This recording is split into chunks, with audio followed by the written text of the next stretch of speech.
Three प्रसंकरण, sp3d3 प्रसंकरण के सारे कॉन्सेप्ट को, मतलब डिफिनेशन, बॉन्ड एंगल, अणु का आकार, परसेंटेज, प्रत्येक पॉइंट को आप एक एग्जांपल IF7 के मदद से समझ पाएंगे। IF7 के केंद्रीय परमाणु आयोडीन में sp3d3 प्रसंकरण होता है और इसके लिए आप सभी स्टूडेंट पहले इस केंद्रीय परमाणु आयोडीन के इलेक्ट्रॉनिक कॉन्फ़िगरेशन को अच्छे से देखेंगे। 1s2, 2s2, 2p6, 3s2, 3p6, 4s, 3d10 भी है साथ में, 4s2, 4p6, 4d10, 5s2, 5p5, 5d0। तो ये है आयोडीन का बाह्यतम इलेक्ट्रॉनिक विन्यास। तो हम सभी को इसके बाह्यतम इलेक्ट्रॉनिक विन्यास पर नजर बनाए रखना है। Outer electronic configuration, outer electronic configuration, outer electronic configuration के रूप में हम केवल फिफ्थ ऑर्बिट के सबसेल को लेते हैं। 5s2, 5p5, 5d0। तो यहां पर भूमिज अवस्था में इन ग्राउंड स्टेट क्या देखने को मिल रहा है कि 5s में पूरा जोड़ा लग गया है, 5p में केवल एक अनपेयर्ड इलेक्ट्रॉन देखने के लिए मिल रहा है क्योंकि दो युग्मित है और एक अयुग्मित, और 5d में एक भी अयुग्म इलेक्ट्रॉन नहीं है या इलेक्ट्रॉन ही नहीं है। तो इस भूमिज अवस्था के इलेक्ट्रॉनिक विन्यास को देखकर अंदाजा लगाया जा सकता है कि केवल एक अयुग्म इलेक्ट्रॉन है, तो IF7 तो बनेगा ही नहीं। IF7 बनाने के लिए 7 अयुग्म इलेक्ट्रॉन चाहिए, 7 सहसंयोजक बंधन बनाना है और बनाने की क्षमता केवल एक सहसंयोजक बंधन की है। इसलिए हम उत्तेजित अवस्था पर विचार करते हैं। उत्तेजित अवस्था में यहां देख सकते हैं 5s का एक इलेक्ट्रॉन और 5p का 2 इलेक्ट्रॉन निकलकर 5d के क्रमशः प्रथम, द्वितीय एवं तृतीय ऑर्बिटल में जाता है।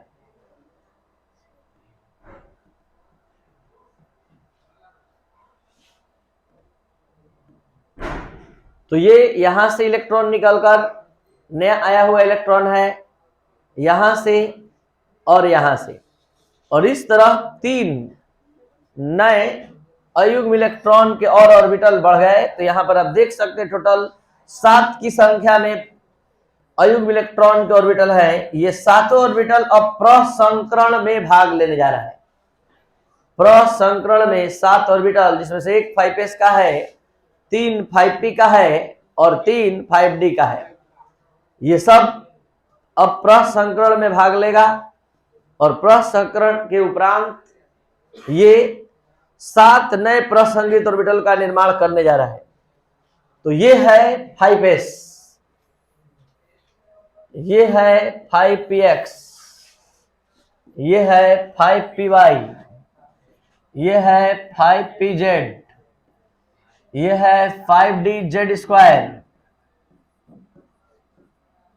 जिसमें आप जानते हैं कि D पर केवल लोब्स होता है, और ये 5dz², 5dx² - y², और एक और D का ऑर्बिटल अभी इन्वॉल्व होगा, 5dxy। तो ये है 5dx² - y²।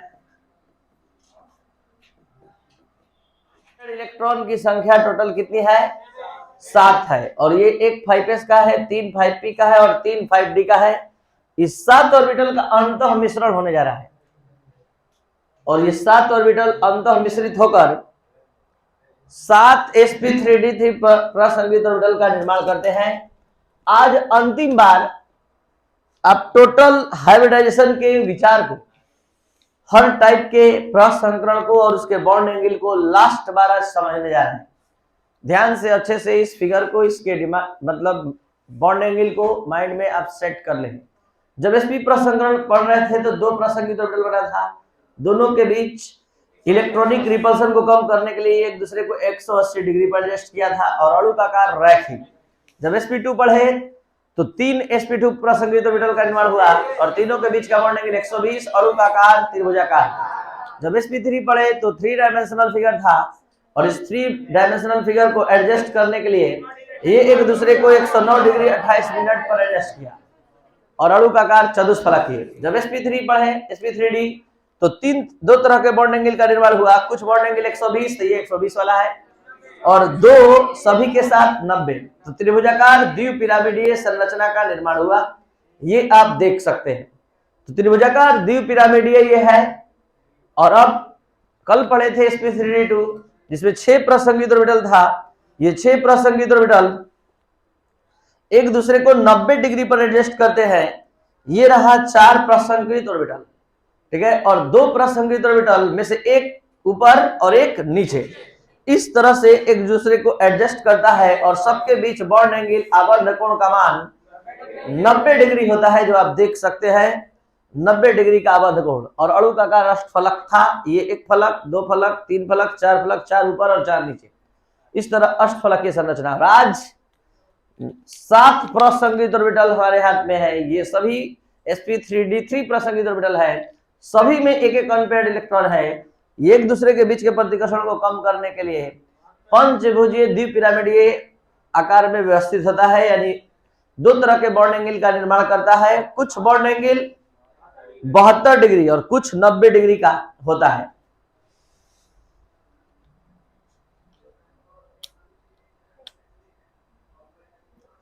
बहत्तर डिग्री और कुछ 90 डिग्री का होता है।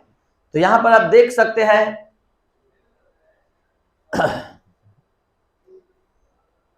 ये 5 एक दूसरे को 72 डिग्री पर व्यवस्थित किया।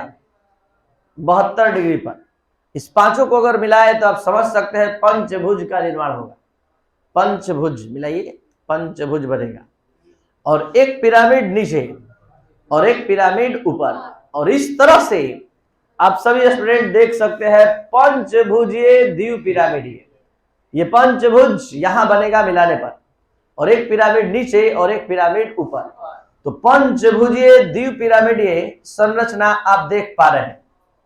ये पंचभुजीय द्विपिरामिडीय संरचना इस तरह से तैयार हो गया है। 72 डिग्री का बॉन्ड एंगल यहां होगा और ये ऊपर और नीचे वाला सबके साथ 90 डिग्री। अब इस पूरे शेप को, आकार को अब बोर्ड पर बनता हुआ आप देख पाएंगे। सबसे पहले हम 5 72 डिग्री वाले को बनाते हैं। ये 72 डिग्री वाला 5,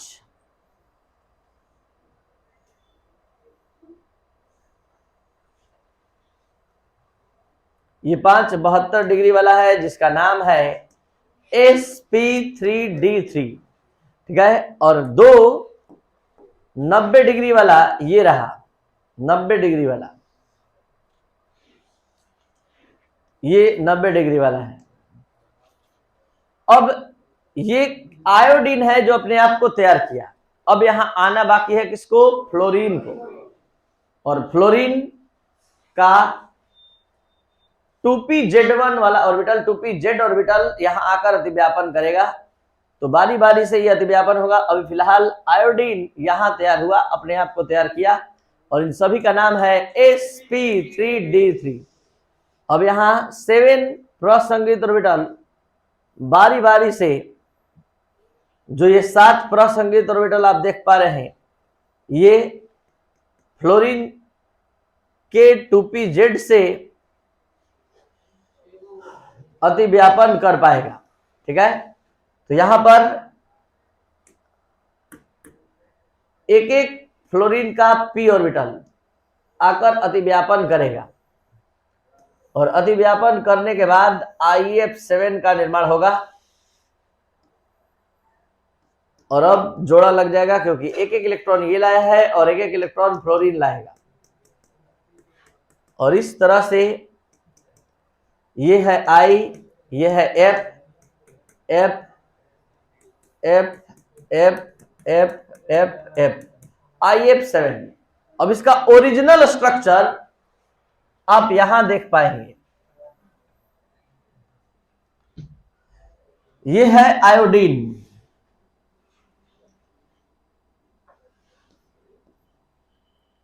और ये है एक इधर से अतिव्यापन हुआ एफ बॉन्ड एफ, एक इधर से अतिव्यापन बॉन्ड एफ,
देखिए पंचभुज, पंचभुज, पंचभुजीय हो गया, और द्विपिरामिडीय ये रहा द्विपिरामिड। इसको और अच्छे से आप अलग से देख लीजिए, इसको फ्रेश फिर से बनाते हैं, ठीक है, एक बार फिर से देखा जाए। ये है आयोडीन,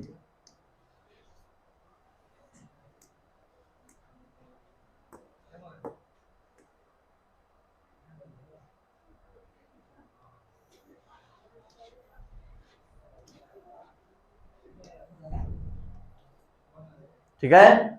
अब यहां पर फ्लोरीन,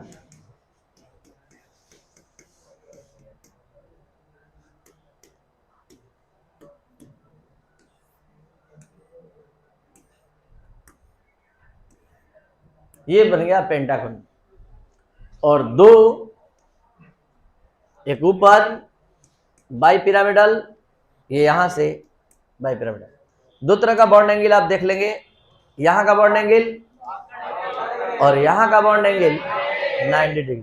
ये है पेंटागोनल बाइपिरामिडल, पेंटागोनल बाइपिरामिडल। तो आप समझ चुके हैं, लिख चुके हैं, अब केवल थोड़ा सा और, बाइपिरामिडल। कोई दिक्कत? चलिए एक बार शुरू से अंत तक 2 मिनट में। जब एक ही परमाणु का एक एस